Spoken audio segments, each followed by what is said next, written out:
আল্লাহ রাব্বুল আলামিন কখনো চান না যে আল্লাহর কোনো বান্দা বেকার থাকুক, আল্লাহর কোনো বান্দা সন্ন্যাসী হোক। এটা আল্লাহ কখনো চান না। যার কারণে রব্বুল আলামিন সূরা জুমার মধ্যে 10 নম্বর আয়াত, সূরা জুমার আল্লাহ রাব্বুল আলামিন আয়াত নাজিল করেছেন, ফাইদা কুদিয়াতিস সালাহ ফান্তাশিরু ফিল আরদ ওয়াবতাগু মিন ফাদলিল্লাহ ওয়াযকুরুল্লাহা কাসীরান লাআল্লাকুম তুফলিহুন। সূরা জুমার 10 নম্বর আয়াত আল্লাহ রাব্বুল আলামিন বলেন, ইয়া আইয়ুহাল্লাযীনা আমানু ইযা নুদিয়া লিস-সালাহ মিন ইয়াউমিল জুমআহ ফাসআউ ইলা যিকরিল্লাহ ওয়া যারুল বাই'a। হে ঈমানদারেরা, হে আমার আদরের বান্দারা, যখন জুমার দিন মসজিদ থেকে আজানের আওয়াজ তোমার কানে আসবে, ফাইদা কুদিয়াত, যখন মসজিদ থেকে আজানের আওয়াজ তোমার কানে আসবে, নুদিয়া লিস-সালাহ ইলা ইয়াউমিল জুমআহ, জুমার নামাজের আজান ধ্বনি যখন তোমার কানে আসবে, ওয়াজারুল বাই'a, তুমি যেই কাজ করো না কেন তখন তোমার কাজ তোমাকে বন্ধ করে দিতে হবে। যেমন এখন আজান হয়ে গেছে, এই আজান যারা যারা শুনছেন, যারা আশপাশে আছেন, দোকানে আছেন, রাস্তায় আছেন, ঘরে আছেন, আল্লাহ বলেন আজানের পরে আর কোনো কাজ করা তোমার জন্য জায়েজ নেই। তোমাকে তৎক্ষণাৎ তোমার ব্যবসা বন্ধ করে, তোমার কাজ বন্ধ করে তোমাকে আমার ঘরের দিকে দৌড়াতে হবে।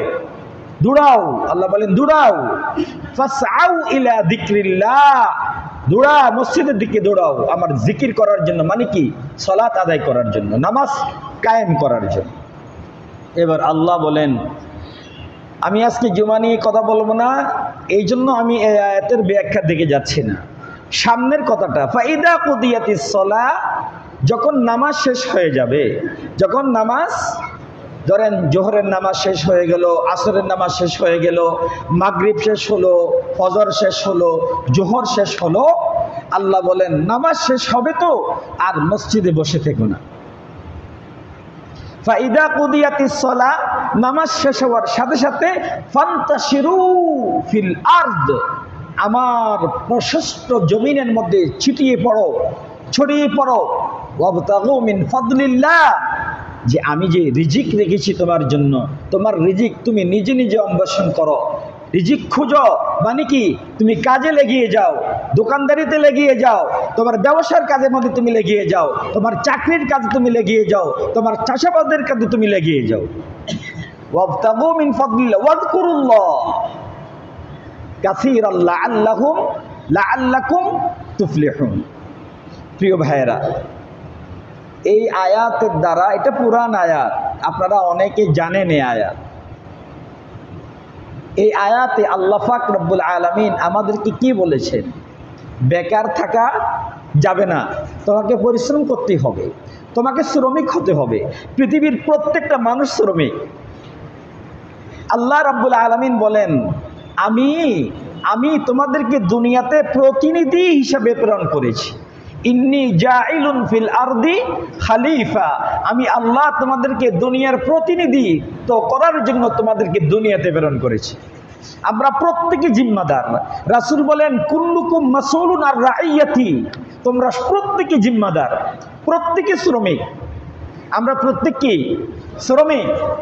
আপনি কি চিন্তা করছেন যে এত সুন্দর একটি মসজিদে আমরা বসে আছি, এই মসজিদে যা কিছু আপনারা দেখতেছেন, এটা কি এমনিতে হয়েছে নাকি অনেক অনেক শ্রমিকের ঘাম ঝরা সেই কষ্টের কারণে এটা হয়েছে? কি বলেন? আমি যে স্টেজে বসে আছি, যে মিম্বরে, এই মিম্বরটা কি এমনিতে হয়েছে শ্রমিকের হাত ছাড়া? কি বলেন? এই যে মেহরাব যা কিছু এখানে আছে, এটা কি এমনিতে হয়েছে নাকি শ্রমিকের হাত লেগেছে? শত শত শ্রমিকের ঘাম ঝরা পরিশ্রম এইখানে লেগেছে বলেই এত বিশাল একটি ঘর, সুন্দর একটি ঘর আমরা পেয়েছি। যদি এখানে শ্রম দেওয়া না হতো তাহলে এই ঘর আমরা কখনো পেতাম? কি বলেন আপনারা? ভাই খুব মন দিয়ে শুনবেন আমার কথাগুলো। প্রতি বছর মে দিবসে আমি এই কথাগুলো আপনাদেরকে বলি, এই বছর আবার বলছি। বলেন তো দেখি, দূরে যাওয়ার দরকার নেই, আপনার মাথা আর আমার মাথার দিকে একটু খেয়াল করেন। আজকে যে আমার মাথাটা এত সুন্দর দেখা যাচ্ছে, আমার চেহারাটা এত সুন্দর দেখা যাচ্ছে, এইখানেও অনেকগুলো শ্রমিকের হাত লেগেছে বলেই আমার মাথা আজকে এত সুন্দর, আমার চেহারাটা এত সুন্দর। যদি এখানে শ্রমিকের হাত না লাগতো, নাফিদের হাত না লাগতো, যদি এখানে যদি অন্য কোনো মানুষের হাত না লাগতো, তাহলে আমি আজকে আপনি জঙ্গি জানোয়ারের মতো দেখা যেত, ঠিক কিনা? শ্রমকে ইসলাম এই পরিমাণ প্রাধান্য দিয়েছে। একজন শ্রমিকের দাম কত! সুবহানাল্লাহ। আল্লাহর কাছে সবচেয়ে প্রিয় ওই সমস্ত শ্রমিক যারা সৎ, যারা সৎ। রাসূলকে জিজ্ঞেস করা হয়েছে, ইয়া রাসূলুল্লাহ, একজন সত্যবাদী শ্রমিক আর একজন ইবাদত গুজার আল্লাহ ওয়ালা, যিনি মসজিদে সারাক্ষণ পড়ে থাকে, সিজদায় পড়ে থাকে, ইয়া রাসূলুল্লাহ, এই দুজনের মধ্যে আপনার কাছে প্রিয় কে? রাসূল বলেন, সত্যবাদী সঠিক শ্রমিক ব্যবসায়ী আমি রাসূলের কাছে সবচেয়ে প্রিয়। সুবহানাল্লাহ বলবেন না? আরো জোরে বলেন। এবার ইসলাম বলে প্রত্যেকটি কাজকে কেউ ছোট মনে করবে না। প্রতিটি কাজ, কোনো কাজ ছোট নয়। আজকে তো আমরা ধরেন কোনো সম্ভ্রান্ত পরিবারের কোনো ছেলে যদি ড্রাইভিং করে, ড্রাইভার হয়, তখন আমরা এত বড় পরিবার, এত পয়সাওয়ালার ছেলে ড্রাইভার করে, ড্রাইভার করে, এটা কি ড্রাইভারই করে, এটা কি ড্রাইভার? হেয় প্রতিপন্ন নজরে দেখে, ঠিক কিনা? অথচ এই বড় লোকের ছেলে যদি ডাকাতি করত, এই বড় লোকের ছেলে যদি চিন্তাই করত, এটা ভালো ছিল? সেই সব কিছু লাথি মেরে সেই নিজে একটা কর্ম, একটা শ্রম, একটা কাজ ধরে নিয়েছে, আর আমরা সেই কাজটাকে ছোট মনে করি। রিক্সাওয়ালাদেরকে অনেকে অবহেলা করে, অনেকে রিক্সাওয়ালাদেরকে ঘৃণা করে কি করে না? ছোট্ট শিশু, ছোট্ট একটা ছেলে রিক্সাওয়ালাকে ডাকে, এই রিক্সা, এভাবে ডাকে না? অথচ তার বাবার চেয়েও বয়স বেশি, এই চাচা ডাকে কিভাবে? মানে কি?